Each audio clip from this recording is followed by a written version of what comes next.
বিশ্বনবী দেখলেন আকাশের সূর্যের আলো ক্ষীণ হতে শুরু করেছে, কমতে শুরু করেছে। তিনি খেয়াল করে দেখলেন এর কারণ সাইয়েদনা জিবরাইল বিশাল ফেরেশতাদের বহন নিয়ে পৃথিবীতে নেমে আসছেন। পড়েন সুবহানাল্লাহ। এসে বললেন, ইয়া রাসূলুল্লাহ, আমি 1,40,000 ফেরেশতা নিয়ে নেমে এসেছি। আপনি কি জানেন না, ঠিক একটু আগে মদিনাতে আপনার এক প্রিয় সাহাবা, তার নাম হচ্ছে মুআবিয়া ইবনে মুআবিয়া আল মুজানি, একটু আগে শেষ নিঃশ্বাস ত্যাগ করেছে। বিশ্বনবী তো অবাক, ঘটনা কি? কোন সাহাবীর গায়বানা জানা যায় তো ফেরেশতা নামে না আকাশের উপর থেকে। বিশ্বনবী জিজ্ঞেস করলেন, জিবরাইল, কোন সাহাবীর গায়বানা জানা যায়? তোমরা আকাশ থেকে এত ফেরেশতার বহর নিয়ে নামো নাই? কি এমন আমল করেছে আমার মুআবিয়া?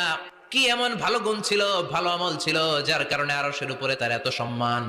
আপনার এই প্রিয় সাহাবী হাঁটতে বসতে চলতে ফিরিতে সব সময় পড়তো কুল হুয়াল্লাহু আহাদ আল্লাহুস সামাদ লাম ইয়ালিদ ওয়া লাম ইউলাদ ওয়া লাম ইয়াকুল লাহু কুফুয়ান আহাদ। পড়েন আল্লাহ।